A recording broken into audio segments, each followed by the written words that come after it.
IP addresses are fundamental to data transfer over the internet. They will allow you to get a packet from point A to point B, and then point B to actually send a packet back and know where it needs to be sent. And the same public IP address cannot be in use by two routers at the exact same time. Otherwise, there would be no way of knowing which router it was supposed to be sent to. So this makes IP addresses seem like they are a unique identifier, and in some situations, they can be, at least temporarily. But outside of those cases, it's a little bit more complex than that. So let's say we have a family in a home.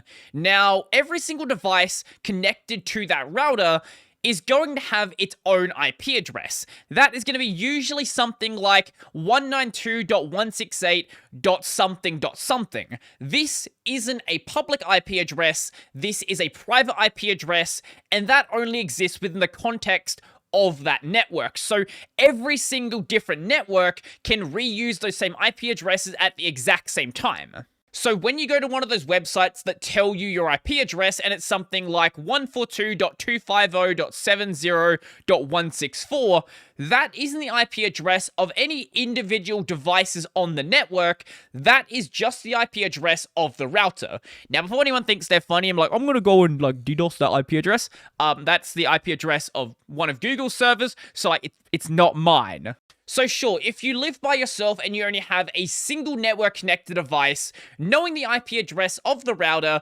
effectively tells you, the device on the network. But most networks aren't going to be like that. There's going to be phones, tablets, laptops, smart devices for some reason, and all of these things are going to have the exact same public IP address when they are routed through the router. And that's without even considering things like public Wi-Fi. So if you go to a McDonald's, there will be hundreds or maybe even thousands of different devices that go through the exact same public IP address. But knowing both the public IP address of the router and the private IP address of the device doesn't really tell you that much about the device anyway, because every time you reconnect to that network, you're going to be reassigned a new private IP address, because most home setups do that stuff automatically for you. So if some other device connects before you reconnect, well, now you might have a completely different number, you might have the same one. It really depends on the situation. But what about the public IP address of the router?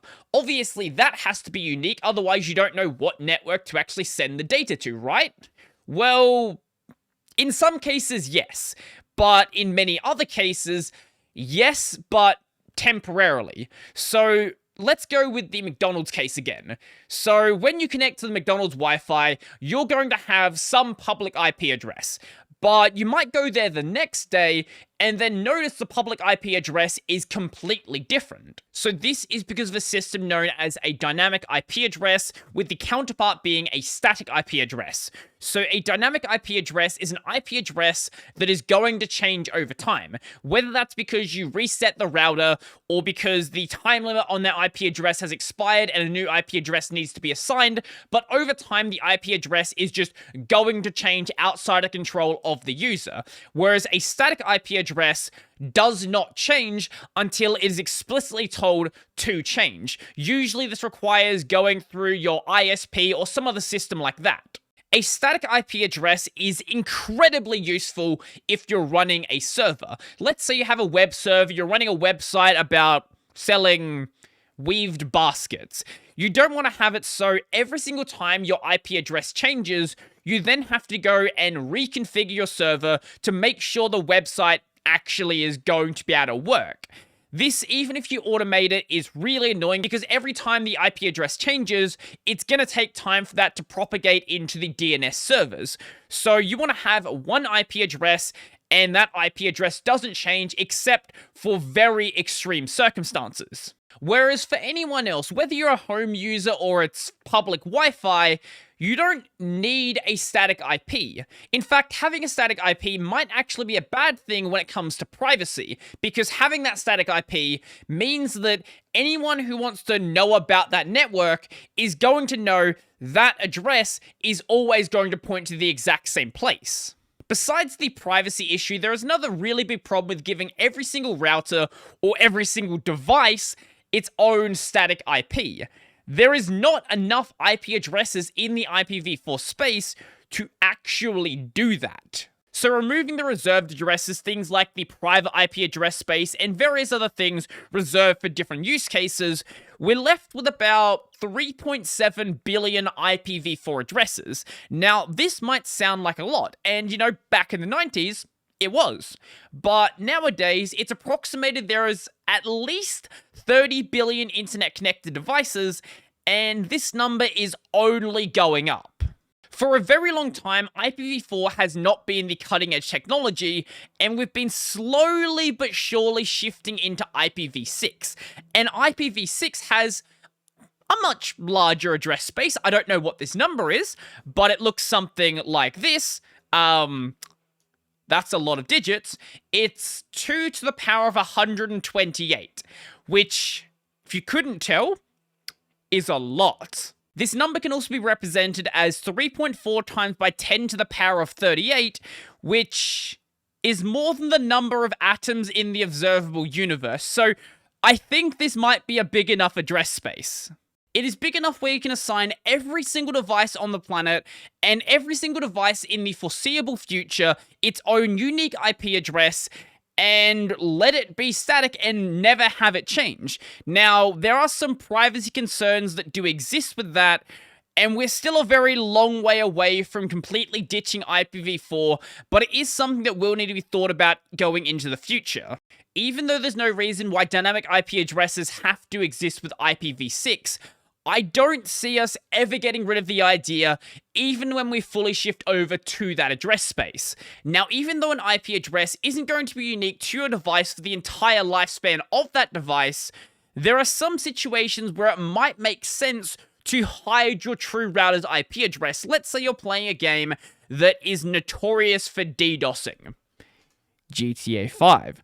Or let's say you're trying to watch the Netflix of another country. I know this sounds like a VPN ad. It's not a VPN ad, but we are talking about VPNs. The reason why I won't take a VPN ad is because every single one of them wants me to lie about what they do and say they all make you private online. That's not what they do. They let you mask your IP, and they do that fairly well. But a VPN isn't the only option to let you do that. Things like the Tor network also produce the exact same result. Even outside of the situations, there still may be reasons why you might want to hide your IP address, because even though the IP address isn't going to uniquely identify your device, what it can be used for is part of the suite of information used to uniquely identify your device alongside other things in the form of device fingerprinting. This is where you take information about your users like the browser they're using, the browser version, operating system version, the extensions, their IP address, and all the other information that you can get from a user when they connect to your website, and then put that together in a profile to try to uniquely identify that user. The IP address by itself can't do that, but it is something that helps out in that case. Now, among the less technically literate crowd, and the people who are shamelessly shilling VPNs to you, some people will say, oh, your IP address reveals your geolocation information, and you might find absolutely crazy articles like this one right here, where it claims that if someone knows your IP address, they can find the address of your house. Now, this is nonsense. Anyone who thinks this is true has no idea what an IP address is. So, an IP address does reveal some of your geolocation information. Because IP addresses are assigned in country and city blocks, knowing your IP address typically will reveal what, like, the capital of your state is. And that's how websites like Netflix, Crunchyroll, things like that are able to do region blocking based on your IP address, and why using a VPN will allow you to evade that, at least in cases where they don't have VPN detection set up. So while having your IP address collected by companies to be used in fingerprinting or made public and you get DDoSed is obviously really annoying and really bad in some situations, the IP address by itself is not the unique identifier. It's just something that can be used as a part of unique identification. That doesn't mean you should just be giving everybody you know your public IP address or just having your public IP address on a stream, but keep in mind that it's not as unique as you otherwise might have thought. And that's going to be pretty much it for me. So let me know your thoughts in the comment section down below. And if you like this video and you want to support the channel and become one of these amazing people over here, please go check out my Patreon, subscribe to Only Bearer Pay, linked in the description down below.